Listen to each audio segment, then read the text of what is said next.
Vous avez l'impression que quand on parle de rentabilité, c'est que j'ai acheté à 100 francs, j'ai revendu à 500, j'ai le bénéfice de 400, ce qui veut dire que je suis rentable. Mais c'est faux.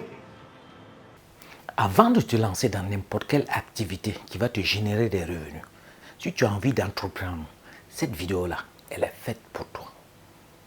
Écoute-la de bout en bout pour comprendre très bien cette notion de rentabilité. Parce qu'un entrepreneur ou un aspirant entrepreneur, ou quelle que soit l'activité que tu veux mettre en marche, ce qui t'intéresse plus, c'est la rentabilité. Est-ce que l'activité est rentable ou pas? Mais cette rentabilité-là, c'est une notion tellement délicate qu'il y a beaucoup d'entrepreneurs, jusqu'au jour où je suis en train de parler, qui n'ont pas encore compris ce que ça veut dire un business rentable. Selon les finances, la rentabilité, ce ne sont pas les marges, ce n'est pas le taux de rentabilité que tu es en train de voir sur le papier. Ce n'est pas cela la rentabilité. Mais je vous invite à suivre cette vidéo de bout en bout. Vous allez découvrir exactement et savoir ce que c'est que la rentabilité. À quel moment on dit qu'on est rentable? Parce qu'on a vu plusieurs activités qui ont été lancées où on voyait de grosses marges, de gros bénéfices. Mais au bout du compte, l'activité fait faillite. L'activité fait faillite par défaut de connaissances, par manque de connaissances. Suivez plutôt la vidéo.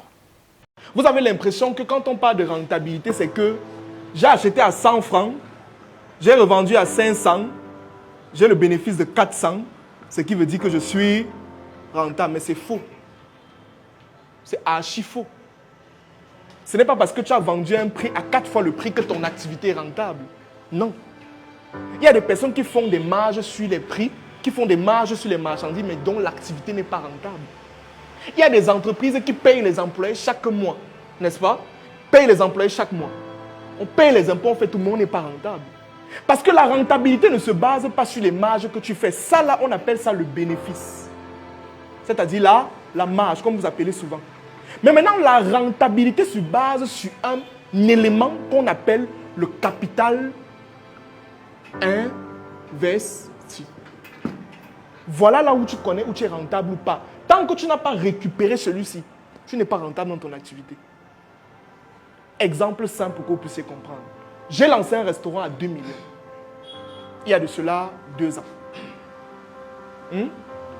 Et quand je fais le cumul des différentes ventes que j'ai faites, je me rends compte que je n'ai pas encore... Ça veut dire que prenons le cas d'un truc que je vends. Disons que je vends les chemises. D'accord? Je vends mes chemises à...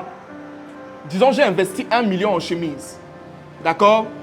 Et j'ai acheté peut-être mes chemises à 10 000 unités.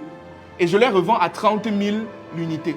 J'ai réussi à faire comme ça 10 fois. Ça veut dire que je fais ici comme ça 10 fois. D'accord? Je fais ici 10 fois. Ça veut dire que j'ai combien? 300 000 francs CFA. Là, je suis rentable ou je ne suis pas rentable? Je suis rentable ou je ne suis pas rentable? Bon, je viens de faire 3 fois le chiffre sur mes articles, non? Je suis rentable ou je ne suis pas rentable? Tant que je n'ai pas récupéré le capital de départ, celui qui m'a permis de lancer mon activité, je ne suis pas rentable. Parce que si je récupère celui-ci, ça voulait dire quoi? En finance, on explique que quand tu as récupéré ton capital, ça veut dire que tu as une deuxième entreprise. Est-ce que vous comprenez ce que je suis en train de dire? Si tu as récupéré le capital de départ, ça veut dire que tu as une deuxième entreprise. Mais le problème, c'est quoi? C'est que là, maintenant, il faut faire preuve de discipline. Quand l'argent entre, ne mange pas. Et on se comprend.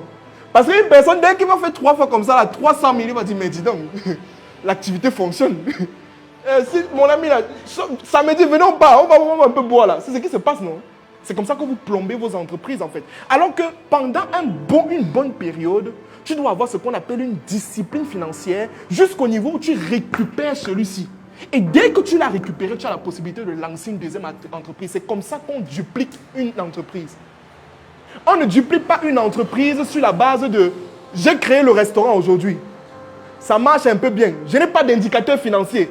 Après, bon, je dis, bon, je me manque un peu d'argent là, je lance un deuxième restaurant. » Non. C'est le premier restaurant qui permet de faire quoi? De lancer le deuxième.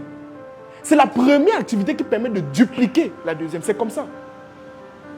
Mais beaucoup de personnes n'ont pas compris ça. Et tant que tu n'as pas stabilisé la première, ne lance pas la deuxième. C'est un conseil en passant.